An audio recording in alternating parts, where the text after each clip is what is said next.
Welcome to Ring of Politics. I'm your host, Garrison Douglas.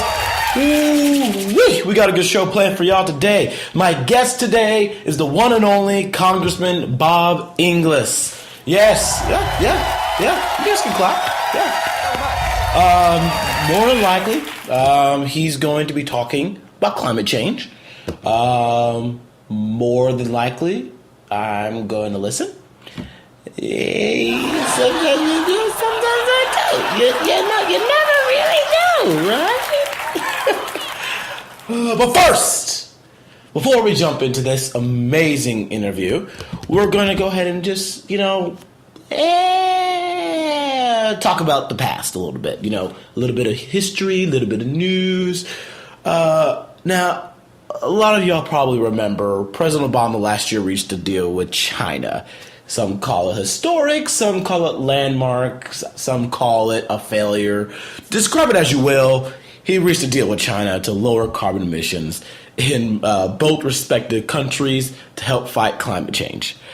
Now, Senate Majority Leader Mitch McConnell, or then Senate Minority Leader, I know he probably hates that word more than anything, minorities. But anyways, Senate Majority Leader Mitch McConnell criticized the deal. Stating that it wasn't enough. It didn't go far enough. He stated the deal didn't ask enough from the Chinese and that there was no guarantee that China would pull through on their end of the bargain. Naturally, people wanted to know a little bit more about this deal. So naturally, we turned to the statement from the White House to see exactly what they had to say of the deal. And so the statement from the White House reads, today, the presidents of the United States and China announced their respective post-2020 actions on climate change, recognizing that these actions are part of the longer-range effort to transition to low-carbon economies, mindful of the global temperature goal of 2 degrees Celsius. The United States intends to achieve an economy-wide target of reducing its emissions by 26 to 28% below its 2005 levels in 2025, and to make best efforts to reduce its emissions by 28%. China intends to achieve the peaking of CO2 emissions around 2030 and make best efforts to peak early and intends to increase the share of non-fossil fuels in its primary energy consumption to around 20% by 2030. Both sides intend to continue to work to increase ambition over time. Now, many of you who stayed with me through the whole entire statement, it was pretty kind of boring, probably would have realized that I used the word intend a lot. Now, as we all know, intend doesn't mean going to do. As I intend to be a millionaire, it doesn't mean I'm going to actually become a millionaire. So while this landmark deal that President Obama has reached with the Chinese is, yes, in fact, historic, it's pretty much a shark without teeth. And I gotta side with Senate Majority Mitch McConnell on this one. Now, I know that's taken you guys a lot by surprise, given the fact that I don't side with Mitch McConnell on anything other than the fact that I believe it takes him about an hour to crawl from his office to the Senate floor. Now, some people may think I call him a turtle. That's Jon Stewart's thing. I personally believe he just has no backbone. But anyways, I have to agree with Senator Mitch McConnell on this. This deal has no teeth. There's nothing to hold the Chinese accountable. There's no enforcement. While he goes off on another tangent saying that they won't have to do anything for another 16 years, I'm focusing on the fact that there's a whole lot of intends to do. There's a whole lot of intend. People intend to do a lot of things, but it doesn't mean they're actually going to pull through with it. And so, that's the problem with this whole political jargon thing. You know, we say we do something, we say we're going to do something time and time again, and that's why we end up constantly disappointed in our political system. Time and time again, we campaign, and after campaign, election after election, everybody's always saying, I intend to do this, I intend to do that, I promise you this, that I will intend to do that. And as we can clearly see, intentions aren't good enough. We need something to hold someone accountable to their words. I don't see it. Now, hopefully, the Chinese pull through. You know, I'm not going to say that they're not going to pull through. I'm just saying that there's nothing in this statement from the White House that says that they have to. And it seems like we have to, pull most of the weight on this. In fact, because of the fact that we went overseas on this issue, we have to come back doing something. It's like, mom telling you to go to school when she's a teacher and hates students. It doesn't add up. Now, we could talk about this forever. We could go on and on about who's right. We could even go on and on about, is climate change even real? But who better to discuss this than the person who had a movie about it? So that's why we're going to have Congressman Bob Inglis come on the show when we come back from this commercial break. When we come back during this commercial, it's going to be a trailer. It's one of our first kind of commercial breaks. But it's a trailer of the new upcoming movie, Merchants of Doubt.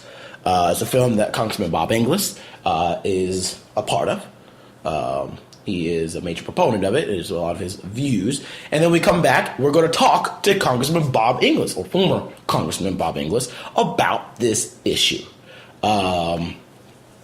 Now, if you want to stay for the video, or if you want to stay to hear the trailer, or if you want to skip ahead and go to listen to our interview, you can do so. I highly advise that you don't. So please stay where you are. Don't scroll that feed. Listen to this trailer. We'll be right back. Communication is about sales. Keep it simple. People will fill in the blank with their own, I hate to say biases, but with their own perspective in many cases. The tobacco companies knew nicotine was an addictive drug, yet they told Congress, I believe nicotine is not addictive. you see the same small group of people that the tobacco industry used working on all kinds of other issues. Dioxins, pesticides, chemicals in general. I mean, there's no evidence that these are harming us. Scientists will explain the science. Against the scientists, they will have a so-called expert. 7-week-old baby was in a crib. I literally heard a gasp when he told the story about this baby. Either one of you paid to testify for your time here in opposition to the bill? Citizens for Fire Safety. Citizens for Fire Safety, the 3 largest makers of flame retardants in the world. Some of these so-called experts turn out to be very, very good at it. I'm not a scientist, although I do play one on TV occasionally. Okay, hell, more than occasionally. It creates a whole new cast of characters, these people who become well known for casting doubt on global warming. Catastrophic global warming is a hoax. There's no scientific consensus. You go up against a scientist, most of them are very hard to understand and very boring. It's all about preventing you from looking where the action really is, which is in the science. The Earth is getting warmer, no question about it. It's kind of an amazing accomplishment. Such a small group of people have had an enormous impact on public opinion. We're the negative force. We're just trying to stop stuff.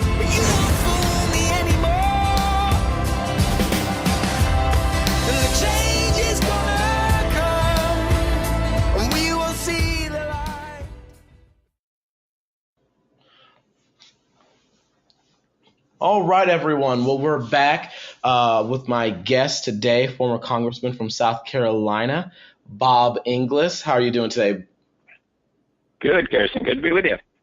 Thanks for coming on the show. We're definitely excited to have you here. I know today we're We're talking about climate change, extremely important subject, extremely important stuff we're talking here. At the top of the show, I brought up the most recent climate deal the president reached with China and the criticism it received from Republicans in the House and Senate. I wanted to ask you to see if their criticisms were valid. I know that Senator Mitch McConnell had said that the deal didn't go far enough, saying that it didn't ask enough from China, that it would allow them to, I guess, still go forward with regulations or current carbon emissions for another 16 years while putting too much flack on the United States. So do you agree with that? Do you think the deal doesn't go far enough, or do you think this is kind of the good direction we're heading down? Well, it's great to set goals. It's quite another matter to actually achieve those goals, and that's the policy that I think we have yet to see unfold, which is how do you get to these goals? How do you achieve them? So it's, like I say, great for China, especially, to state that is their goal to get to these lower emissions levels. So that's worth celebrating, but then we have to figure out a mechanism that makes that possible. Mm-hmm. Okay. And now, what type of mechanisms are we looking for? Are we looking for, what type of solutions, I guess, can we put forward? Yeah. Well, I think that the best solution that could really work for both us and China and other trading partners is a revenue-neutral, border-adjustable carbon tax. Now, of course, carbon tax sounds rather scary, but let's consider the first two adjectives there, the first two modifiers. First, it's a revenue-neutral carbon tax. That means we cut taxes somewhere else before putting a tax on carbon.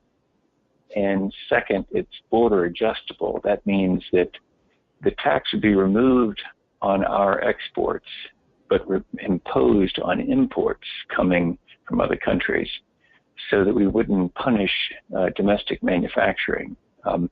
So these two things could make a carbon tax actually very attractive, not just for the United States, but also, I think, acceptable to China. And it would give them the mechanism by which they could reach these very significant goals that they've set that may otherwise be hard for them to meet.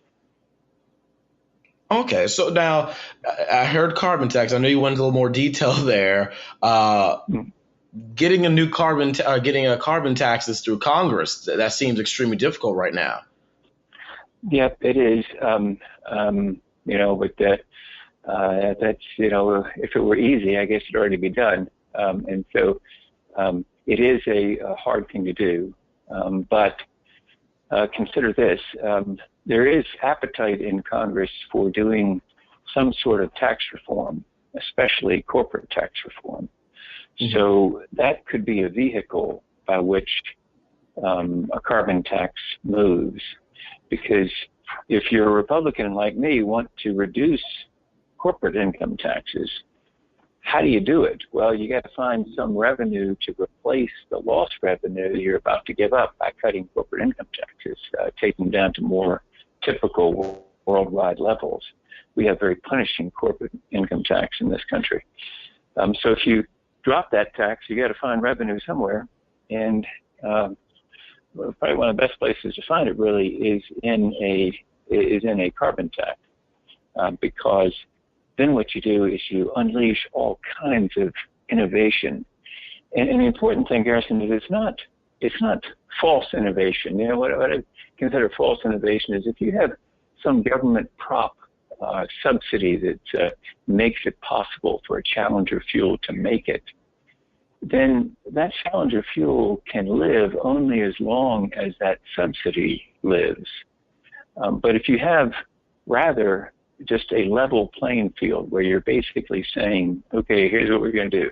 We're going to eliminate all the subsidies for all the fuels, and we're going to attach all the costs to all the fuels. Then the free enterprise system can sort out which of the challenger fuels will make it where, without government putting its thumb on the scales for one or another. In answer to your question, it is hard to get that through Congress, but you can see how what I was just saying surely fits with what the conservative majority in Congress actually deeply believes. See, okay. And so I know, and one of the biggest reasons I guess I had brought up the fact that, of course, getting it through Congress would be extremely difficult is just specifically, I guess, referring to the most recent legislation where the Senate actually had passed with language saying, admitting that, climate change is real.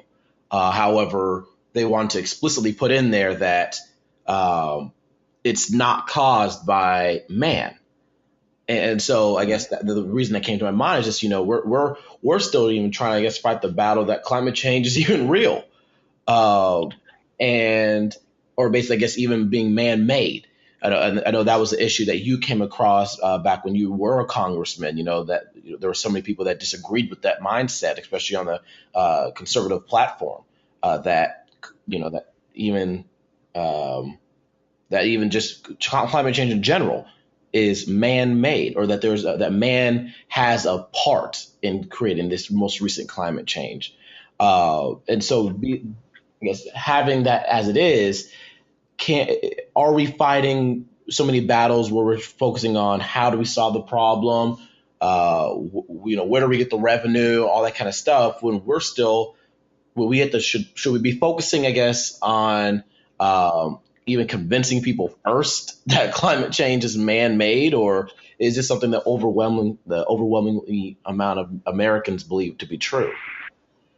Well, I think what's going on here is that the reason that so many conservatives don't want to look at the problem of climate change is the assumed solution is a bigger government that taxes more, that regulates more, and that takes away liberty.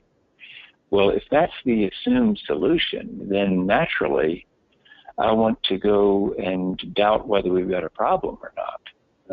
Right? I mean, if you tell me, listen, Bob, the best thing to do is for you to pick up and move to California or something, and I say, well, Garrison, I like it in South Carolina, and you say, well, no, it's better in California. Well, you have to show me that solution. You have to show me that it's better in California, and then I might be willing to pick up and move. But so what's going on here is for conservatives have seen cap and trade. I voted against cap and trade. I think it's hopelessly complicated, embarrassing, and the free allocations for the well-connected.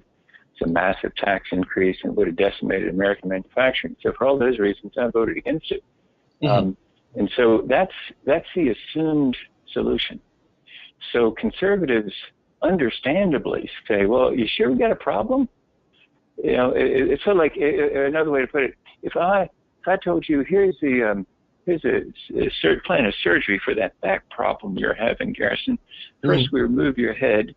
When we get your head off, we're going to work on your spine. Then we put your head back on. Thanks, Doc. I'm feeling a lot better.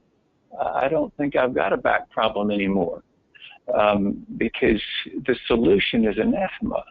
And so what we have to show conservatives, it is an unusual communication approach here, but what we at republicn.org have to show to fellow conservatives is there's a solution that fits with what we conservatives deeply believe and cherish. It's free enterprise, it's accountability, it's care and concern about the purity of the earth and maintaining it for our progeny.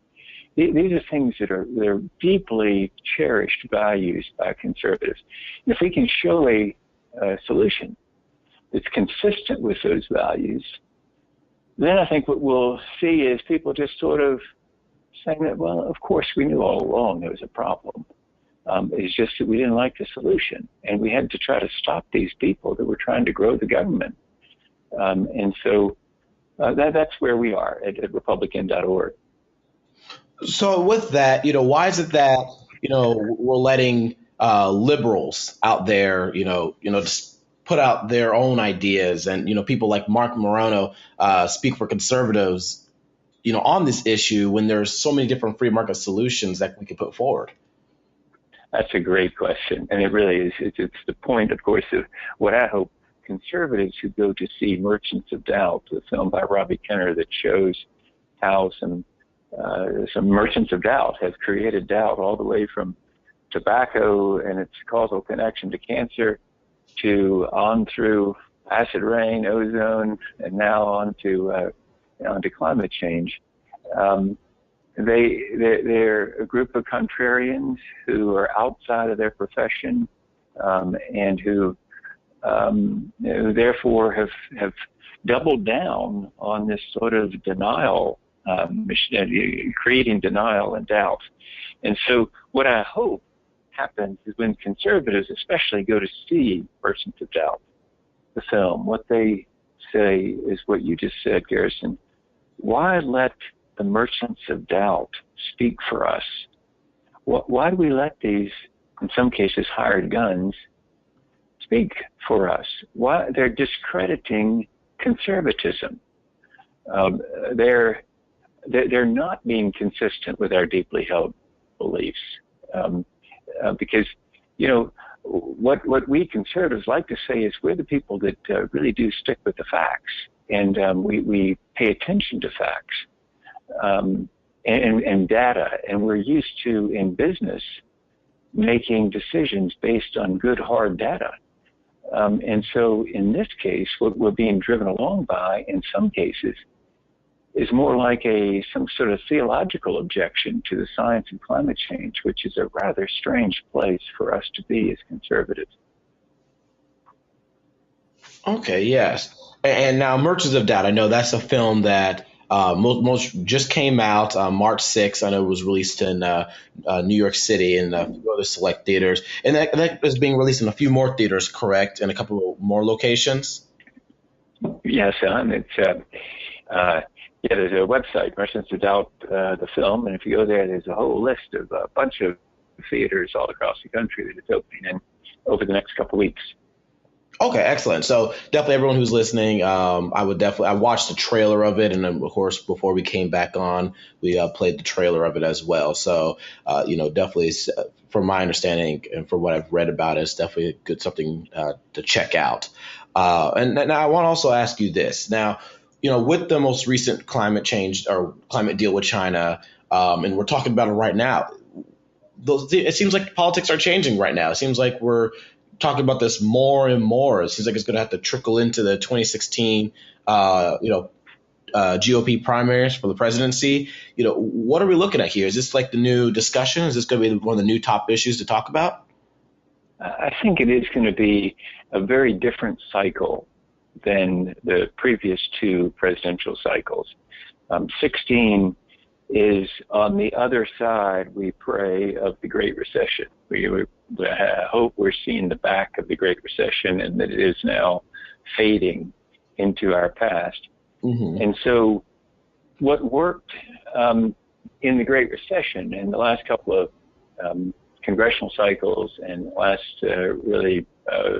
presidential race is basically an aspect of my party as the grumpy old party. That's what it sort of became, and it sort of fit the times.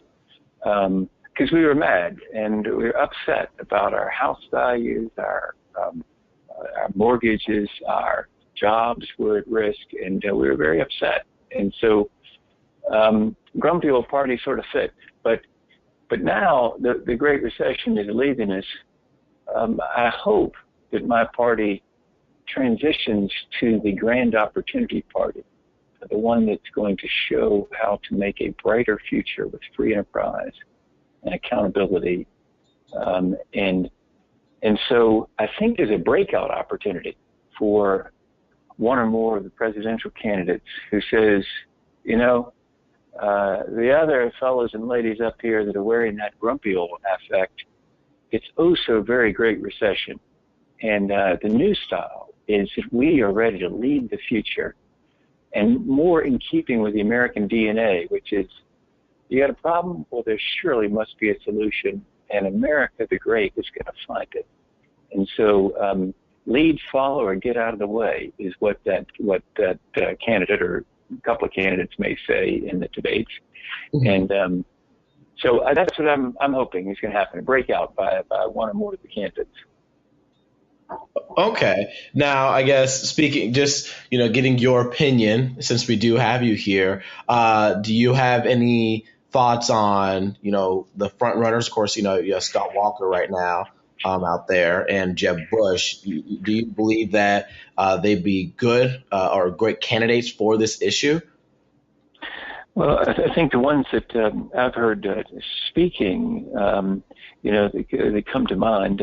Jeb Bush is a guy that I think is driven by data, and so he's a good prospect for this breakout opportunity. Another is Rand Paul, who I think, because of his libertarian leanings, understands the critical importance of accountable, transparent marketplaces. And I think consistent with his governing philosophy, he can say, all the fuels should have all the cost in on them. There should be no subsidies. And that all fits with what libertarians passionately believe, and also what conservative Republicans like me believe. So I think those are two who may be in a breakout situation. Bobby Jindal is another one, in as much as Louisiana is really experiencing climate change. He may be inclined to